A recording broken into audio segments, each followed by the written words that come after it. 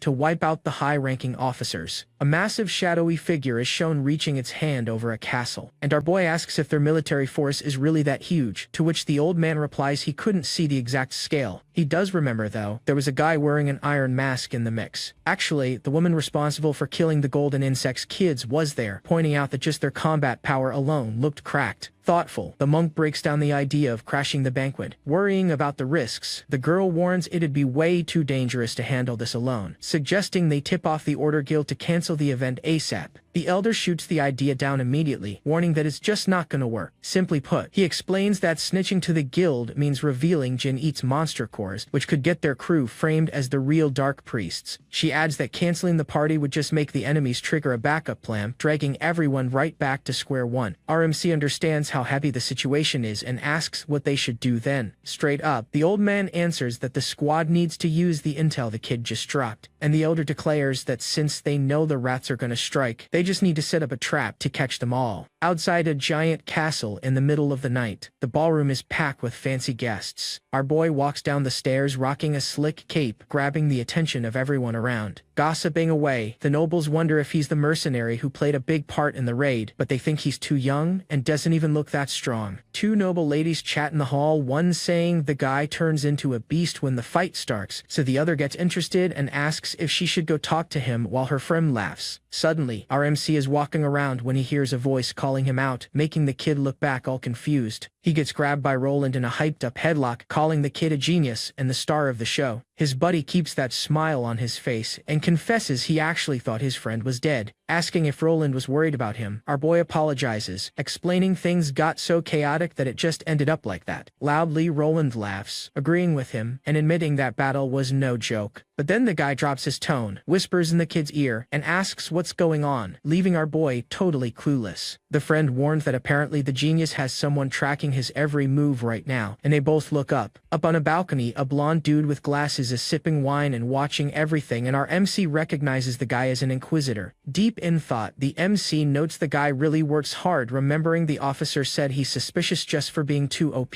Roland mentions that the folks who didn't even join the raid are pretty down and apologizes on behalf of the Order Guild. Then he asks our MC not to get too bummed out about the whole thing, and he makes it clear that the fact the kid fought for a ton of people doesn't change at all. Feeling grateful, our boy thanks his friend for the words just as the door opens and a bell rings in the hall. A loud voice announces the Archbishop just arrived, grabbing both of their attention. Two men are seen walking down a massive staircase into the ballroom. It's Archbishop Conrad. Guests greet the religious leader, and he asks if everyone is enjoying the banquet. Smiling, the old man explains the party is for all of them, so he'd be super grateful if they just had a blast. Out of nowhere, our hero glances over and spots the monk standing right behind him. The elder stays quiet, keeping a dead serious look on his face. Our MC notices the party vibes hit their peak, realizes this is the signal, and decides he needs to get ready right now. Outside the castle at night, shadowy figures surround the area. Without missing a beat, the hooded invaders rush in fast and leap toward the event venue. A guard sprints into the hall, panicking, warning the Archbishop they've got a huge problem. Confused, the religious leader asks what the guy means by that, and the soldier stutters, clueless on how to explain it right. But then the knight screams that a massive swarm of abominations just spawned at the city's north entrance. Shot by the news, the old man goes wide-eyed and completely freezes up. The wooden castle door takes several violent hits from the outside, and that's where it gets crazy. The defense snaps, and a horde of bizarre monsters floods the place all at once. Frantic, the folks in the hall start panicking, and a terrified man screams, asking if the abominations breached the venue. Instantly, our MC turns his head with a dead serious look and locks onto the chaos. In a flashback to the mission prep, the girl warns at the table that no matter how big the sneak attack is, the enemies couldn't possibly fight all the knights at the banquet. He explains to our boy that in this case the invaders only have one play, which is sparking a riot in some city district. The old man adds this will force the troops to split up, creating the perfect window to strike the ballroom. Desperately, the Archbishop yells, ordering the guards to do whatever it takes to stop the monsters, even if they have to pull troops out of there. From the memory, the elder warns that stopping this is the most crucial part, and our boy agrees, but points out he has zero authority to boss around soldiers at the leader's party. The girl takes a sip of tea, asks how they'll fix the problem, and calmly claims she'll handle it herself. Rocking a sharp look, she decides to act before the warriors get overwhelmed by the sheer number of enemies. A castle tower at night is shown with a bright flash of fire lighting up the balcony. A voice warns that the crew just needs to blow at the ballroom first. It's a massive explosion that wrecks part of the castle, throwing debris everywhere. Inside, the ceiling collapses all of a sudden and a man screams in pure terror. Amidst the panic, a woman asks if the enemies are already here, and a knight immediately orders the squad to protect the officers. A hooded figure pops up on the roof right then, celebrating the plan's success. Our MC notes with relief that the guards didn't ditch their defense posts. 3 invaders are seen jumping across the city rooftops at night, but the trio suddenly stops, looking confused at the explosion over at the castle. Then, the big guy in the mask asks if that strike was part of their plan. With a smirk on her face, the witch pieces it together and asks in shock if the targets caught wind of the raid. Our MC tightens his grip on the sword hilt. Swiftly, he draws his weapon right in the middle of the hall. Boiling with rage, the kid announces it's time to catch the rats. From the rooftop, the invader trio watches the burning castle in the distance. The witch figures the targets were expecting the ambush, and her partner questions if they have a rat among them. He warns that either way, the op is a bus right here, ordering the squad to fall back and plot their next move. Frustrated, the sidekick yells he was finally hyped for a brawl after so long, complaining it sucks for it to end like this. But suddenly, Right Detched spooked and looks back after noticing a fast movement. Flexing sharp reflexes, the villain uses his own chain to block a dagger flying right at him. Our MC is seen wall jumping up the alley with everything he's got to reach the enemies up top. Suddenly, our MC leaps onto the roof, sword in hand, jump scaring the blindfolded dude. He lands right in front of the trio, and the big masked guy mentions there's a saying. However, our boy finishes his sentence saying it's easy to break in, but hard to get out. The woman recognizes the MC from the Golden Insects Kids incident and tells everyone to hold up a sec. Annoyed, the chick asks if the kid was the one who leaked their plan. Out of nowhere, the monk crashes in and lands a heavy blow on the blindfolded guy. The impact sends the villain flying in the middle of an energy explosion. The elder speaks up, saying it's been a hot minute since he saw Vikram. Instantly, the masked man recognizes him. Looking at his standing ally, our boy asks in total confusion about what he just heard. The invader trio chills on the roof, watching the castle from afar. He asks if his ally knows that dude, and the blindfolded monk confirms the two share a terrible connection. Calmly, the old man explains the guy is a warrior of Vritra. The enemy is actually his disciple. Chuckling mockingly, the villain asks if the old man still lives in those pathetic memories. He grips his own clothes tight, stating that whether it's in the past or in the present, while tossing his cape away with a quick toss. The big guy claims his master always knows exactly how to piss people off. The kid notices that's the mind's eye Bo used, mentioning he didn't catch it at first, but now he can feel the technique's mana. Screaming, the monk calls out our MC's name in the middle of the mess. Promptly, the elder tells the kid he's leaving the other two enemies in his hand. The masked villain charges full speed at the old man, who braces for impact. He throws a fire-coated punch, but the old man blocks the strike on the spot. The clash of their hits triggers a massive energy explosion that scatters debris everywhere. Hyped up, the chain guy yells that this was exactly what he wanted, while the woman says she's gonna test the duo's skills. With a sharp glare, the hooded chick gets ready to make her move. Suddenly, the enemy's hands mutate into some seriously sharp, monstrous claws. And in a flash, the villain turns into a giant black beast, lunging into the attack alongside her partner. Floating midair, our boy analyzes their shifting skill and insane strength, admitting he'd be panicking if he bumped into them with zero prep. Our MC notes everything is fine now, since he scoped out their skills through Enoch's memories. But the kid remembers there's still one hiccup in all this. It cuts to the guy with glasses, and the young hero mutters about the heresy inquisitor. Instantly, our boy jumps off the wall to dodge a giant mace, thinking he can't pop his monster core powers for this brawl. A heavy impact drops an energy blast, and the hero admits that's definitely a handicap. The swordsman swats away the heavy weapon with his blade, leaving the enemy totally shocked by his guard. Thrilled, the blindfolded blonde dude laughs out loud at the situation, and right after that, the villain yells that there's a catch. Out of nowhere, the Black Panther goes all out for an attack. The beast tries to tag the target, warning that the kid won't dodge the strike even if he reads the rush. He acknowledges this setup could be super problematic. Flashing a smirk, the kid actually gets hyped about the moment. Our hero looks up, remembering this vibe is exactly like when he was stuck in a nightmare 12 years ago. With his eyes glowing red, our boy claims a little extra training weight is actually better. Seriously, the warrior admits with a sinister smile that it's been a while since he felt like throwing down for real. A massive slam hits the ground, kicking up tons of dust and debris. The clash of their hits sets off a massive explosion. Calm, the elder notices his rival still pushes his body past its limits, pointing out his obsession with chasing new tricks instead of using what he learned hasn't changed. Getting pissed off, the villain snaps back that his master is just way too old school, but the old man catches the punch up close and fires back that it's not stubbornness. The masked big guy throws a heavy elbow and screams at the old man that it's called individuality. It triggers a giant shockwave that blasts the monk away on the spot. Slowly, the elder slides across the rooftops, trying to regain his balance after the hit. With a serious look, the old man repeats the word individuality and confesses he wanted to support his rival's path. The old guy explains, a new path is always rough, but warns that sometimes it can spark miracles. Facing the big guy, the master points out the only problem in all of this is that his impatience and excessive greed ended up staining that individuality. Under the moonlight, the elder tells the enemy straight up that dirty tricks built on lies will crumble sooner or later. Suddenly, a golden symbol starts glowing in the air, and the monk tells his disciple to listen up. And, in the blink of an eye, a bunch of other glowing magic symbols pop up around them to ready the next strike. The elder raises his hand surrounded by symbols and announces this will be his final lesson for his disciple, activating the all-seeing mind's eye technique. Surprised, the masked giant clocks the skill and mentions that's only possible after hitting the highest cultivation realm. Admitting his master earned the right to act all high and mighty, the villain gets hyped seeing the old man got way stronger since they last crossed paths. Yet the guy face palms and claps back that this is exactly why the old man is trash. A massive fire vortex spawns with a symbol in the center, and the enemy claims that unlike what the monk said in that world, and no one saw that coming. The elder gets spooked, totally tense about the setup. Tragically, the old man falls back defeated while his rival finishes the sentence, revealing a perfect lie becomes the truth when using the exact same mind's eye technique. With a mocking smile on his face, the masked man stares down his fallen master. Stunned, the old man sweats bullets and frantically questions how his disciple can use that OP